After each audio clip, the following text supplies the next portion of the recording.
Olá, meus queridos. Vamos estudar mais um pouco da Palavra de Deus? Eu gostaria hoje de tratar de um tema que eu estou chamando de a importância de um coração aberto para a Palavra de Deus. Está baseado em dois textos. Um texto está lá em Salmo 119, verso 18, que diz: abre os meus olhos para que eu contemple as maravilhas da tua lei. Precisamos ter os nossos olhos abertos para contemplar.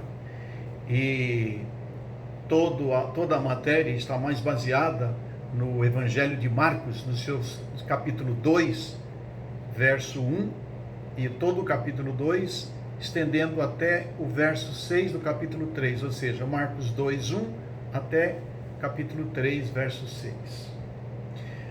O texto de Marcos 2 e o início do capítulo 3 nos registra textos conhecidos como histórias controvérsias, ou melhor, histórias de controvérsias. E este tema é tratado assim, numa tradução da Bíblia, chamada Bíblia de Estudos da Nova Versão Transformadora, a NVT. E eu quero discorrer hoje sobre esse tema. Segundo os dicionários, controvérsia significa opiniões distintas acerca de uma ação, discussão polêmica de alguma coisa sobre a qual muitas pessoas pensam e se divergem. É contestação, é discussão de ideias, é divergência de opiniões, ou seja, é polêmica. É bem natural que num grupo de pessoas haja controvérsias. De princípio, eu vejo controvérsias como provável fonte de crescimento pessoal ou coletivo, desde que ela se mostre como uma tese confrontada por antíteses e que se desague em uma síntese. Eu explico. Tese é uma afirmação ou uma situação inicialmente dada. Tem seu nascedouro em nossa teimosia sobre algum assunto, nossas crenças ou conhecimentos a respeito de alguma coisa, algum fato ou aprendizado, seja verdadeiro ou não. Essa é tese. Antítese é uma oposição à tese, é algo contrário à tese. Então ocorre um conflito entre tese e antítese. E do conflito entre tese e antítese nasce algo chamado de síntese, ou seja, uma situação nova que é resultado desse embate.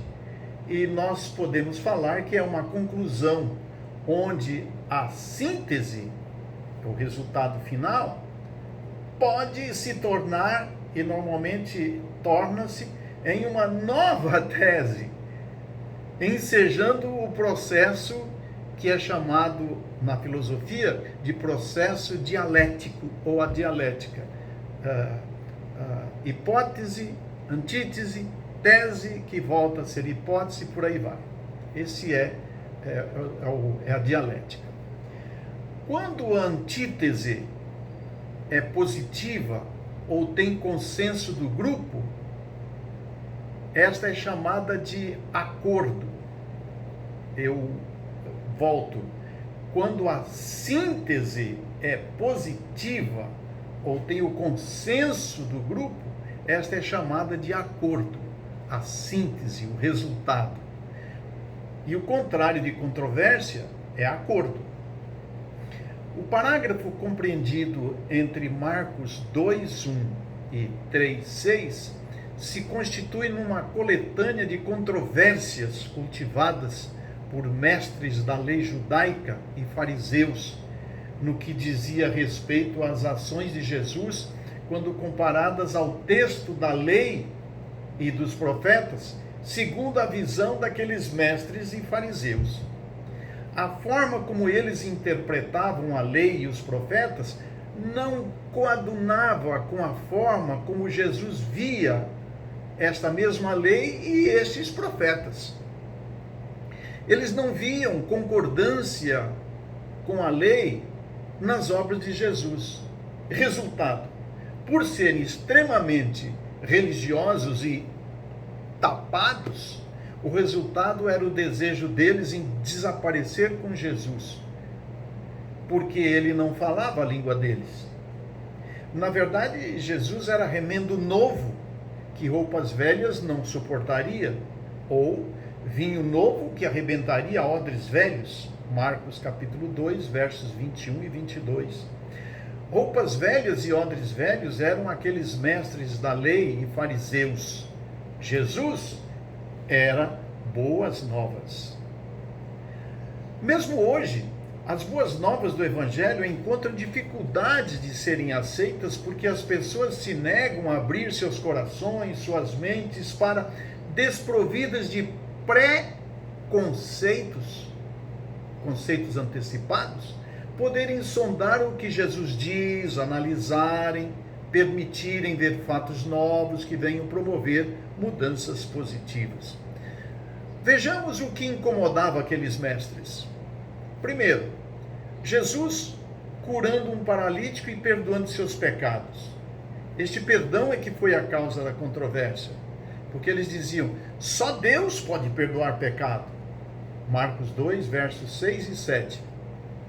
Mas eles não tiveram olhos e espírito de sabedoria para observar nos textos da lei e dos profetas que Jesus era o Messias. Não aceitaram as demonstrações de Deus quando apresentou Jesus como seu filho. Não se permitiram ver Jesus como Filho de Deus, como Emanuel. O livro de Isaías, o profeta, livro que eles seguiam, no seu capítulo 7, verso 14, diz assim: portanto, o Senhor mesmo lhes dará um sinal, e eis que a virgem conceberá e dará à luz um filho, e lhe chamará Emanuel. Eles se esqueceram de que o profeta indicava para Jesus. O segundo texto controverso para aqueles mestres da lei é o texto em que Jesus se reunia, que conta que Jesus se reunia com os chamados cobradores de impostos e outros pecadores. Marcos capítulo 2, versos 15 e 16. Aqueles mestres e fariseus se julgavam puros, santos, sem pecado, não admitiam se misturarem com pessoas pecadoras. E Jesus lhes responde que não são as pessoas saudáveis que necessitam de médico, e sim os doentes. Ele diz, eu não vim para chamar os justos, mas sim os pecadores. Eles não tiveram a visão pelos olhos do coração voltada para uma compreensão divina do verdadeiro sentido, outra vez, do profeta Isaías, Velho Testamento, profetas para os mestres da lei. Isaías 61, versos de 1 a 3, que diz, o Senhor me deu o seu Espírito, pois ele me escolheu para levar boas novas aos pobres. Ele me enviou para animar os aflitos, para anunciar a libertação aos escravos e a liberdade para os que estão na prisão. Ele me enviou para anunciar que chegou o tempo em que o Senhor salvará o seu povo, que chegou o dia em que o nosso Deus se vingará dos seus inimigos. Ele me enviou para consolar os que choram, para dar aos que choram em Sião uma coroa de alegria em vez de tristeza, um perfume de felicidade em vez de lágrimas, e roupas de festa em vez de luto. Eles farão o que é direito e serão como árvores que o Senhor plantou para mostrar a todos a sua glória. O terceiro texto que demandou controvérsias com aqueles mestres foi o texto da questão do jejum. Jesus lhes ensinou que jejum era um estado de espírito de quem está triste. E se Jesus estava com os seus discípulos, e ele deu o exemplo do noivo, quando o noivo está na festa, ninguém está triste, mas quando o noivo for tirado da festa, então ficarão tristes e jejuarão, se referindo à sua morte e à sua saída do mundo. Então ele dizia, se Jesus estava com os seus discípulos, Por que eles precisariam jejuar? Os mestres da lei e os fariseus não conseguiam entender o que o profeta Isaías quis dizer com os versos 5 a 7 do capítulo 58, que diz assim: seria este o jejum que eu escolhi, que num só dia a pessoa se humilhe, incline a sua cabeça como junco, murcho, e estenda debaixo de si pano de saco e cinza? É isso que vocês chamam de jejum e dia aceitável ao Senhor? Será que não é este o jejum que eu escolhi? Isto é, que vocês quebrem as correntes da injustiça, desfaçam as ataduras da servidão, deixem livres os oprimidos, acabem com todo tipo de escravidão? Será que não é também que vocês repartam o seu pão com os famintos e recolham em casa os pobres desabrigados, vistos que se encontrarem nus, e não voltem as costas ao seu semelhante? Um outro texto, um quarto texto de controvérsias, foi a questão do sábado.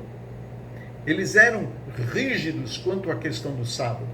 Não conseguiram observar que os levitas não guardavam o sábado. Eles trabalhavam no templo e eles trabalhavam no sábado, os levitas, os sacerdotes, os sumos sacerdotes.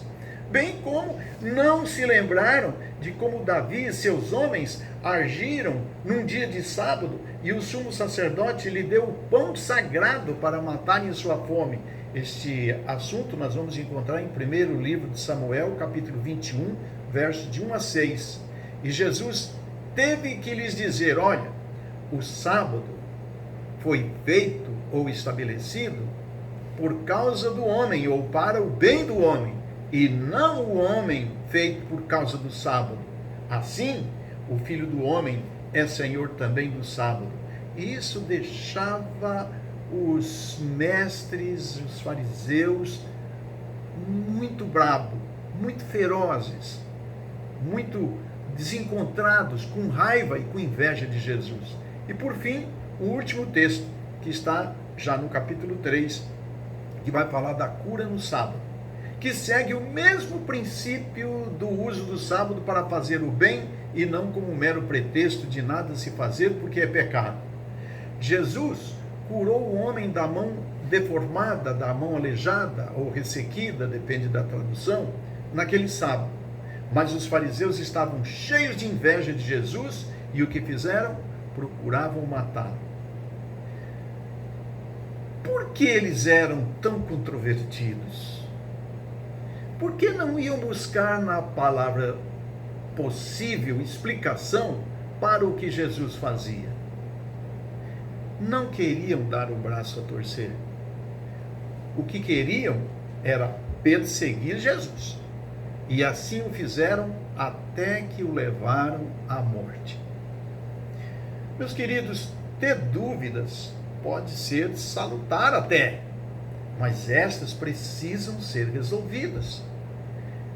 Nós podemos resolver nossas dúvidas não alimentando controvérsias, mas indo à fonte de verdade, isto é, a palavra de Deus, a Bíblia Sagrada, e com o coração aberto, aprender o que ela nos ensina, a fim de que nós possamos contemplar as belezas da lei de Deus, como disse o salmista, e eu repito: desvenda os meus olhos para que eu contemple as maravilhas da tua lei. Salmo 119, 18.